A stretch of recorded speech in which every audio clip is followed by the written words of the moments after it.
अविनाश सुबह समय पर उठा नहीं तो संस्कृति को चिंता हुई।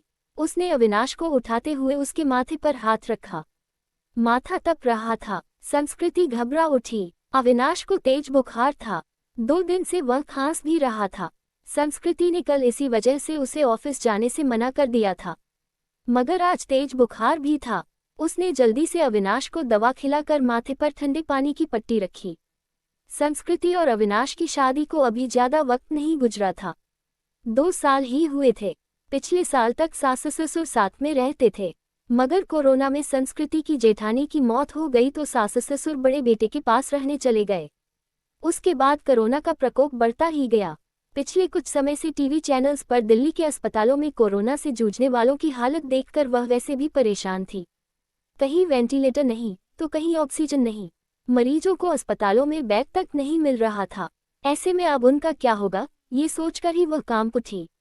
जल्दी से उसने माँ को फोन लगाया। माँ, अविनाश को सुबह से बहुत तेज बुखार है, क्या करूं? बेटा, ये समय ही बुरा चल रहा है।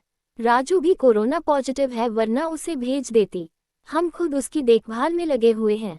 तू ऐसा कर, जल्दी से डॉक्टर को बुला और दवाएं शुरू कर। हाँ माँ, वह तो करना ही होगा। मेरी सास की भी तबीयत भी सही नहीं चल रही है, वरना जेठ जी को ही बुला लेती। घबरा नहीं बेटी, धैर्य से काम ले, सब ठीक हो जाएगा, माँ ने समझाने का प्रयास किया। संस्कृति ने पति का कोरोना टेस्ट कराया। तब तक फैमिली डॉक्टर से पूछकर दवाएं भी देती रही। इस बीच अविनाश की हालत ज्यादा खराब होने लगी तो वह उसे लेकर अस्पताल भागी। ये भी पढ़े, नो एंट्री। ईशा के पति से दूर होकर निशांत की तरफ आकर्षित हो रही थी। 2 अस्पतालों से निराश लौटने के बाद तीसरे में मुश्किल से बेड का इंतजाम हो सका। सास ससुर और जेठ भी दूसरे शहर में थे सो मदद के लिए आ नहीं सके। वैसे भी दिल्ली में लॉकडाउन लगा हुआ था, रिश्तेदार चाहकर भी उसकी मदद करने नहीं आ सकते थे। आस पड़ोस वालों ने कोरोना के डर से दरवाजे बंद कर लिए। तब संस्कृति ने अपने दोस्तों को फोन लगाया पर सबने बहाने बना दिए। अकेली संस्कृति पति की सेवा में लगी हुई थी। अस्पताल में मरीजों की लंबी कतारों और मौत के तांडव के बीच किसी तरह संस्कृति खुद को बचाते हुए पति के लिए दौड़भाग करने में लग गई। कभी दवा की पर्ची लेकर भागती तो कभी खाना लेकर, कभी डॉक्टर से गिड़गिड़ाती तो कभी थक-हार कर बैठ जाती। उसे कोरोना वार्ड में जाने की इजाजत नहीं थी। बाहर रिसेप्शन में बैठकर ही पति के ठीक होने की कामना करती रहती। उस पर पति की तबीयत अच्छी होने के बजाय बिगड़ती जा रही थी। उस दिन भी डॉक्टर ने पर्ची में कई दवाएं जोड़कर लिखीं। वह दवाएं लेने गई मगर जो सबसे जरूरी दवा थी वही नहीं मिली। अस्पताल में उसका स्टॉक खत्म हो चुका था। अब वह क्या करेगी? बदहवास सी वह अस्पताल के बेंच पर बैठ गई। बगल में ही परेशान सा एक युवक भी बैठा हुआ था। संस्कृति ने उसकी तरफ मुखातिब होकर पूछा, आप बता सकते हैं ये दवा मुझे कहाँ मिलेगी? मैं खुद ये दवा ढूंढ रहा हूँ, आसपास तो मिली नहीं। मेरे दोस्त ने बताया है कि नोएडा में उसकी शॉप है। उसने कुछ दवाएं स्टॉक करके रखी हैं, सो वह मुझे दे देगा। अभी जाने की ही सोच रहा था। पर्ची लाइए, मैं अपने साथ आपके लिए भी दवा ले आता हूँ। बहुत मेहरबानी होगी। सुबह से इसके लिए परेशान हो रही थी। पसीना पोंछते हुए संस्कृति ने कृतज्ञ स्वर में कहा, मेहरबानी की कोई बात नहीं, इंसान ही इंसान के काम आता है। बस इतना शुक्र मनाए कि दवा वहां मिल जाए, कहकर वह चला गया। करीब 2-3 घंटे बाद लौटा तो उसके चेहरे पर परेशानी की लकीरों के बावजूद खुशी थी। ये लीजिए, बड़ी मुश्किल से मिली, मगर मिल गई, यही बहुत है। बहुत बहुत शुक्रिया। कितने की है? संस्कृति का चेहरा भी खिल उठा था। अरे नहीं, पैसे की जरूरत नहीं, आप पहले ये दवा खिलाए मरीज को। उस दिन के बाद से दोनों में बातचीत होने लगी। वह अपने भाई की देखभाल में लगा था और संस्कृति पति के लिए दौड़ भाग कर रही थी। दोनों का दर्द एक सा ही था। संस्कृति जब भी व्यथित होती तो उसके कंधों पर सिर रख कर रो लेती। कोई चीज लानी होती तो प्रतीक लेकर आता, संस्कृति को घर छोड़ कर आता। धीरे धीरे तकलीफ के इन दिनों में 2 अजनबी एक बंधन में बंधते जा रहे थे। उनके बीच एक अजीब सा आकर्षण भी था जो दोनों के इस बंधन को और मजबूत बना रहा था। एक दिन अविनाश का ऑक्सीजन लेवल काफी घट गया। अस्पताल में ऑक्सीजन सिलेंडर नहीं था। तब प्रतीक ने ये जिम्मेदारी अपने ऊपर ले ली। पूरे दिन कड़ी धूप और गर्मी में लाइन में लगकर आखिर वह ऑक्सीजन सिलेंडर लेकर ही लौटा था।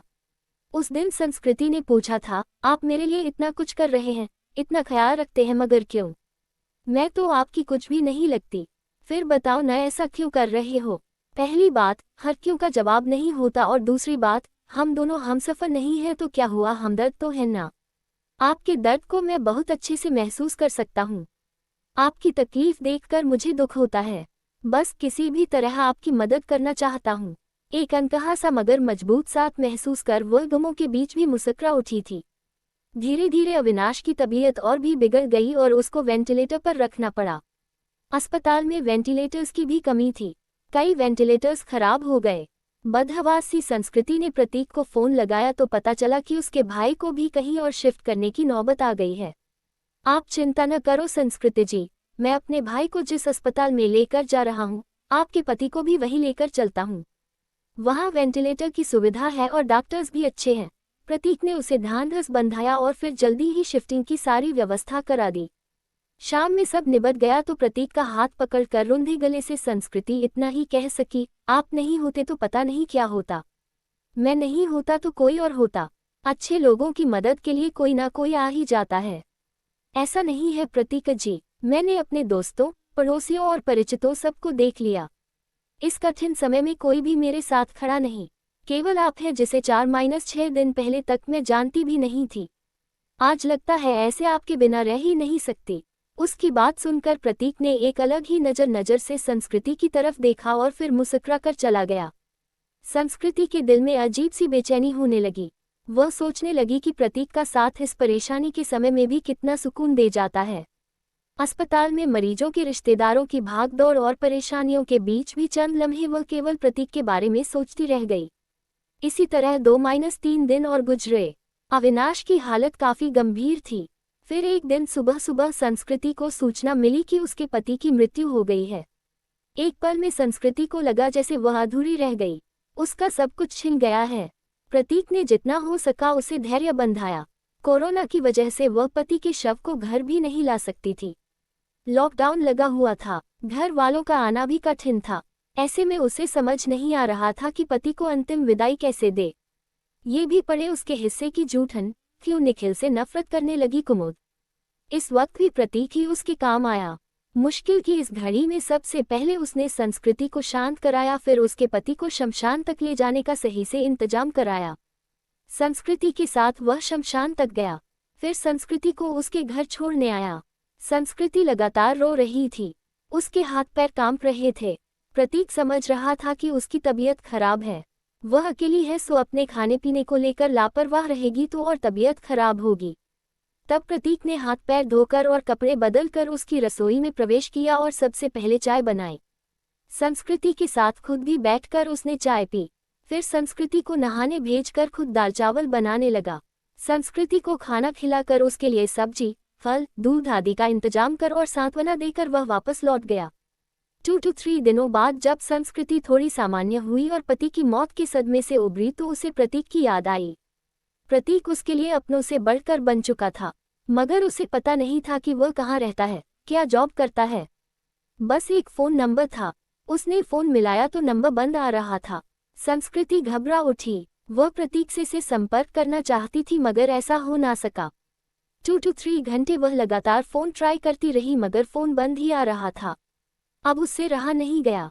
कुछ सोचकर वह उसी अस्पताल में पहुंची जहां उसके पति और प्रतीक का भाई एडमिट थे।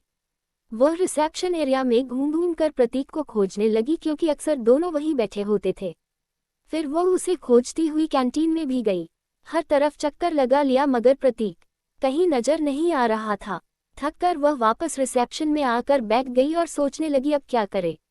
तभी उसे वह नर्स नजर आई जिससे संस्कृति की जान पहचान हो गई थी। संस्कृति के पति की देखभाल वही नर्स करती थी। संस्कृति उसे अक्सर अम्मा कहकर पुकारा करती। नर्स ने प्रतीक को भी उसके साथ कई बार देखा हुआ था। संस्कृति दौड़कर नर्स के पास गई। दुखी स्वर में नर्स ने कहा, सॉरी बेबी, तुम्हारे पति को हम बचा नहीं पाए। जो लिखा था वह हो गया, पर ये बताओ अम्मा, आपको प्रतीक याद है जो अक्सर मेरे साथ होता था? उसके भाई का इलाज चल रहा था। हाँ बेबी, उसके भाई की भी तो मृत्यु हो गई। वह खुद भी एडमिट है, उसे भी कोरोना है और जानती हो बेबी वह तेरे पति वाले बेड पर ही है, बेड नंबर 125। सच अम्मा, आप उसे पहचानती हो ना? हाँ बेबी, पहचानती हूँ, तेरी बहुत हेल्प करता था। पर अब उसकी हेल्प करने वाला कोई नहीं, अकेला है वह। मैं हूं न अम्मा, अब उसके लिए किसी भी चीज़ की ज़रूरत पड़े तो मुझे बताना, मैं उसके अटेंडेंट के रूप में अपना नाम लिखवा देती हूँ। ठीक है बेबी, मैं बताती हूँ तुझे। इसके बाद संस्कृति पूरे मन से प्रतीक की सेवा में लग गई। उसके लिए घर का खाना, फल, दवाएं वगैरह लेकर आना, उसकी हर जिम्मेदारी अपने ऊपर लेना, डॉक्टरों से उसकी तबीयत की हर वक्त जानकारी लेते रहना जैसे काम वह पूरे उत्साह से कर रही थी। इस बीच प्रतीक की हालत बिगड़ी और उसे आईसीयू ले जाने की जरूरत पड़ गई। इसके लिए अस्पताल के क्लर्क ने उसके आगे एक फॉर्म बढ़ाया। उसमें मरीज के साथ क्या संबंध है ये लिखकर हस्ताक्षर करना था। संस्कृति कुछ पलों के लिए सोचती रही कि वह क्या लिखे, फिर उसने उस खाली जगह पर पत्नी लिखकर साइन कर दिया। क्लर्क को कागज थमाकर वह खुद में ही मुस्कुरा उठी। 2 to 3 दिन आईसीयू में रहकर प्रतीक की हालत में सुधार शुरू हुआ और उसे कोविड वार्ड में वापस शिफ्ट कर दिया गया। 7-8 दिनों तक लगातार सुधार होने और रिपोर्ट नेगेटिव आने के बाद उसे डिस्चार्ज भी कर दिया गया। इतने दिनों तक संस्कृति ने भी अपना खाना पीना और नींद भूलकर दिन रात प्रतीक की सेवा की थी। डिस्चार्ज वाले दिन वह बहुत खुश थी। उसने सीधा अपने घर के लिए कैब बुक किया और प्रतीक को अपने घर ले आई। प्रतीक ने टोका तो संस्कृति ने थोड़े शरारती अंदाज में जवाब दिया, मैंने फॉर्म में एक जगह ये लिखकर साइन किया है कि मैं तुम्हारी पत्नी हूँ और इसलिए अब मेरा और तुम्हारा घर अलग-अलग नहीं बल्कि एक ही होगा। मगर संस्कृति, लोग क्या कहेंगे? लोगों का क्या है प्रतीक, जब मुझे जरूरत थी तो क्या लोग मेरी मदद के लिए आगे आए थे? नहीं न, उस वक्त तुमने मेरा साथ दिया, अब मेरी बारी है, इसमें गलत क्या है? तुम थोड़े ठीक हो जाओ फिर सोचेंगे कि क्या करना है। संस्कृति ने अपना फैसला सुना दिया। करीब 10 दिन संस्कृति ने जी भर कर प्रतीक का ख्याल रखा, हर तरह से उसकी सेहत पहले की तरह बनाने और खुश रखने का प्रयास करती रही। ये भी पढ़े आए ना, क्यों सुंदर सहगल को मंजूर नहीं था बेटी के चुना रास्ता। संस्कृति एक संयुक्त परिवार से संबंध रखती थी। ससुराल में धन संपत्ति की कमी नहीं थी। ये घर भी पति के बाद उसके नाम हो चुका था। पति ने उसके लिए काफी संपत्ति और गहने भी छोड़े थे। बस एक हमसफर की कमी थी जिसे प्रतीक पूरा कर सकता था। उस दिन शाम में संस्कृति ने प्रतीक के हाथों को थाम कर कहा, जो बात मैंने अनजाने ही उस फॉर्म में लिखा, क्या हम उसे हकीकत का रूप नहीं दे सकते? क्या मैं तुम्हें अपने हमदर्द के साथ साथ एक हमसफर के रूप में भी स्वीकार हूँ? मुझे लगता है संस्कृति की अब ये बात कहना फजूल है। मतलब ये कि तुम ऑलरेडी मेरी हमदर्द और हमसफर बन चुकी हो। हम हमेशा साथ रहेंगे, तुमसे बढ़कर कोई और मेरा ख्याल नहीं रख सकता, कहकर प्रतीक ने संस्कृति को गले से लगा लिया।